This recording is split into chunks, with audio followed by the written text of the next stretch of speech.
Hey, what is up, everyone? I'm Nate with Back from the Vault. Today we're going to be talking about Who Killed Teddy Bear, the latest 4K release from Cinématographe. This is number 11 in their Cinématographe line, so let's get into it.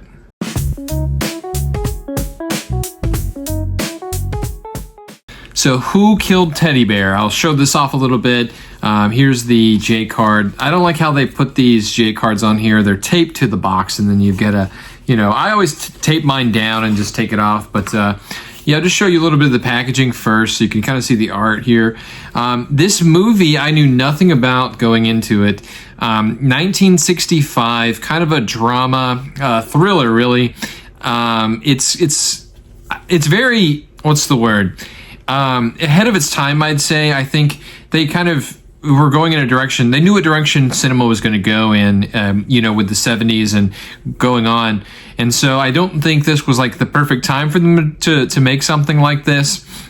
And I'll get into that in a little bit about why I think that. But this film, upon release, I think was heavily censored because in 1965, the landscape of cinema, there weren't many movies weren't doing super well when they were like about certain subject matters, or if you wanted to get a Hollywood like blockbuster movie, there were certain things you couldn't do or show, from what I understand. And so I know that this movie it underperformed when it first released back in the day, and it led to some censorship and some backlash. And I guess I understand why, but at the same time, I hate that it got backlash in the first place, because this is an incredible film. I was on the fence about buying this. I knew nothing about it. Watching that trailer that Vinegar Syndrome put out, that Cinématographe put out, I was thrilled to check this out. I love black and white movies. I love films from the 60s in particular, and it just seemed right up my alley.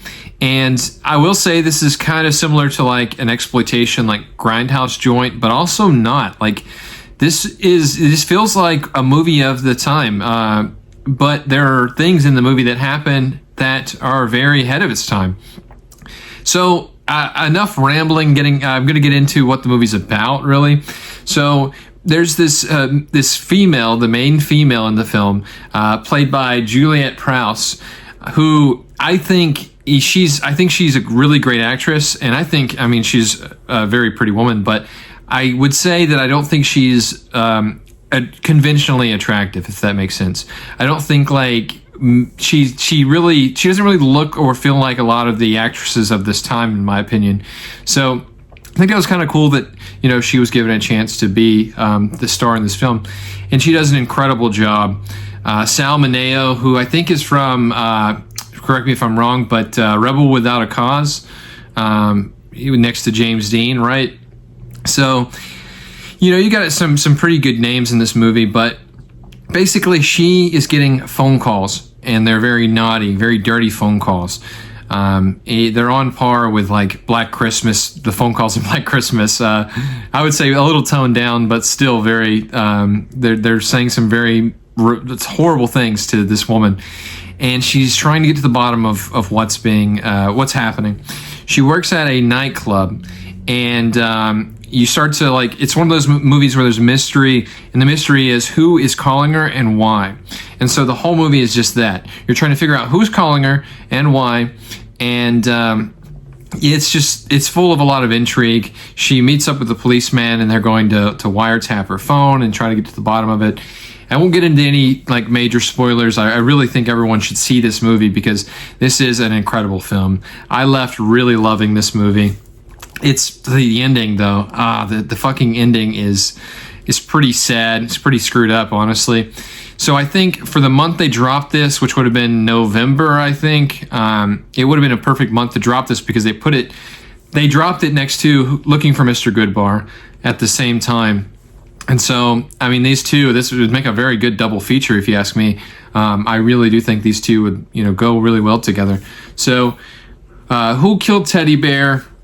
Great movie. Can't recommend it enough. I really, really did enjoy this film. I think it's very underappreciated because I didn't know anything about it, and I'd never heard anybody ever say anything about this movie. So, I really do think, I'll show you the booklet here, I really do think that a movie like this needs to be seen because I loved it. I thought it was great.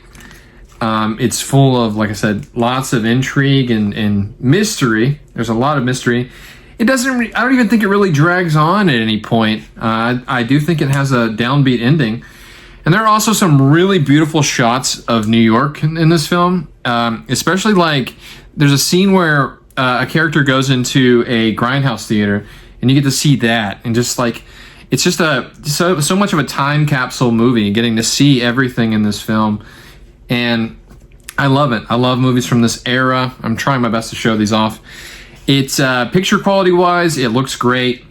It's a black and white movie in 4K. Some people argue whether or not that black and white movies deserve 4Ks. I'm on the fence of I think they do, because a lot of black and white movies look really good in 4K. It's just something about that uptick in resolution that really brings out the film. You know, getting to see all the definition and everything. And this movie, honestly, like it didn't look like a film from the 60s, but how good this transfer is, in my opinion. So I'll break down some of these special features. You've got a new audio commentary with film historians Elizabeth Burchell and KJ Shepard.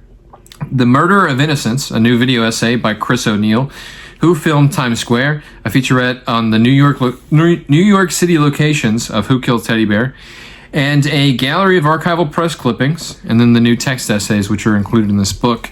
My number, I'll just show this off. It's kind of silly, but I've got 504 of 5,000, if you can see that. You know, I don't really care a lot about numbers, but some people do. So I've got I've got under 1,000, you know, a unit under 1,000. So I guess that's pretty good if I ever decided to get rid of this thing, but I won't, because I loved Who Killed Teddy Bear. This is one that I could rewatch. I really enjoyed it. And yeah, I mean, there's not much else I can say. I think this is a must-own from the Cinématographe line. It's strange because this line is all over the place. They've had bangers and then they've had some stinkers. This is a banger. I would put this up next to Red Rock West for being one of their better releases, honestly. I really enjoyed this one. That's it for the review. If you like this kind of content, be sure to like and subscribe. Hit the bell below to be notified on all future videos, and I'll see you next time.